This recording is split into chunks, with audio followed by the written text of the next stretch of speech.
2024 സാഹിത്യത്തിനുള്ള നൊബേൽ നേടിയതാരാണ്? ഉത്തരം Han Kang. 2024 സാഹിത്യത്തിനുള്ള നൊബേൽ നേടിയതാരാണ്? ഉത്തരം ഹാൻ കാങ്. ലോകത്തെ പ്രഥമ ഹ്യൂമനോയിഡ് റോബോട്ട് ഗെയിംസ് നടന്നതിവിടെ? ഉത്തരം ബെയ്ജിംഗിൽ. ലോകത്തെ പ്രഥമ ഹ്യൂമനോയിഡ് റോബോട്ട് ഗെയിംസ് നടന്നതിവിടെ? ഉത്തരം ബെയ്ജിംഗിൽ. ഇന്ത്യയുടെ ആഭ്യന്തരമന്ത്രിയായി ഏറ്റവും കൂടുതൽ കാലം സേവനമനുഷ്ഠിച്ചതാരാണ്? ഉത്തരം അമിത് ഷാ.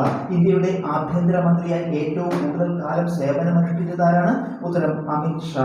2025 ഓഗസ്റ്റ് 15 അന്തരിച്ച എൽ ഗണേശൻ ഏത് സംസ്ഥാനത്തിന്റെ ഗവർണറായിരുന്നു? ഉത്തരം നാഗാലാൻഡ്. 2025 ഓഗസ്റ്റ് 15 അന്തരിച്ച എൽ ഗണേശൻ ഏത് സംസ്ഥാനത്തിന്റെ ഗവർണറായിരുന്നു? ഉത്തരം നാഗാലാൻഡ്.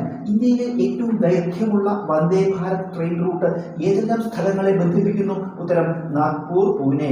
ഇന്ത്യയിലെ ഏറ്റവും ദൈർഘ്യമുള്ള വന്ദേ ഭാരത് ട്രെയിൻ റൂട്ട് ഏതെല്ലാം സ്ഥലങ്ങളെ ബന്ധിപ്പിക്കുന്നു? ഉത്തരം നാഗ്പൂർ പൂനെ. ISROയുടെ അനലോഗ് ബഹിരാകാശ ദൗത്യമായ ഹോപ്പ് ആരംഭിച്ചത് എവിടെ? ഉത്തരം ലഡാക്കിൽ. ISROയുടെ അനലോഗ് ബഹിരാകാശ ദൗത്യമായ ഹോപ്പ് ആരംഭിച്ചത് എവിടെ? ഉത്തരം ലഡാക്കിൽ. ദേശീയ ജാവലിൻ ദിനമായി ആചരിക്കുന്നതെന്ന്? ഉത്തരം ഓഗസ്റ്റ് 7.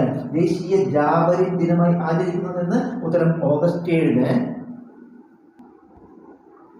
പ്രധാനമന്ത്രിയുടെ രണ്ടാം പ്രിൻസിപ്പൽ സെക്രട്ടറിയായി നിയമിക്കപ്പെട്ട മുൻ റിസർവ് ബാങ്ക് ഗവർണർ ആരാണ്? ഉത്തരം ശക്തികാന്ത ദാസ്. പ്രധാനമന്ത്രിയുടെ രണ്ടാം പ്രിൻസിപ്പൽ സെക്രട്ടറിയായി നിയമിക്കപ്പെട്ട മുൻ റിസർവ് ബാങ്ക് ഗവർണർ ആര്? ഉത്തരം ശക്തികാന്ത ദാസ്. നാസ വിക്ഷേപിച്ച സ്ഫിയർ എക്സ് ദൂരദർശിനിയുടെ പ്രധാന ലക്ഷ്യമെന്ത്? ഉത്തരം പ്രപഞ്ച ചരിത്ര പഠനം. നാസ വിക്ഷേപിച്ച സ്ഫിയർ എക്സ് ദൂരദർശിനിയുടെ പ്രധാന ലക്ഷ്യമെന്ത്? ഉത്തരം പ്രപഞ്ച ചരിത്ര പഠനം. 2025 മാർച്ചിൽ അന്തരിച്ച മായാധർ റൌട്ട് ഏത് ക്ലാസിക്കൽ നൃത്തരൂപത്തിന്റെ പിതാവാണ്? ഉത്തരം ഒഡീസി. 2025 മാർച്ചിൽ അന്തരിച്ച മായാധർ റൌട്ട് ഏത് ക്ലാസിക്കൽ നൃത്തരൂപത്തിന്റെ പിതാവാണ്? ഉത്തരം ഒഡീസി. മജോരാന 1 എന്ന പുതിയ ക്വാണ്ടം ചിപ്പ് പുറത്തിറക്കിയ IT കമ്പനി ഏത്? ഉത്തരം മൈക്രോസോഫ്റ്റ്. മജോരാന 1 എന്ന പുതിയ ക്വാണ്ടം ചിപ്പ് പുറത്തിറക്കിയ IT കമ്പനി ഏത്? ഉത്തരം മൈക്രോസോഫ്റ്റ്. മഹാരാഷ്ട്രയിലെ ബുൽധാനയിൽ ആളുകൾക്ക് മുടികൊഴിച്ചിൽ ഉണ്ടാകാൻ കാരണമായത് ഗോതമ്പിൽ ഏത് ധാതുവിന്റെ സാന്നിധ്യം കൂടുതലായത് കാരണമാണ്? ഉത്തരം ചെമ്പ്. മഹാരാഷ്ട്രയിലെ ബുൽധാനയിൽ ആളുകൾക്ക് മുടികൊഴിച്ചിൽ ഉണ്ടാകാൻ കാരണമായത് ഗോതമ്പിൽ ഏത് ധാതുവിന്റെ സാന്നിധ്യം കൂടുതലായതുകൊണ്ടാണ്? ഉത്തരം ചെമ്പ്.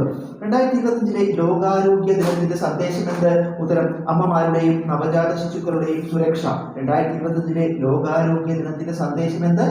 ഉത്തരം അമ്മമാരുടെയും നവജാത ശിശുക്കളുടെയും സുരക്ഷ.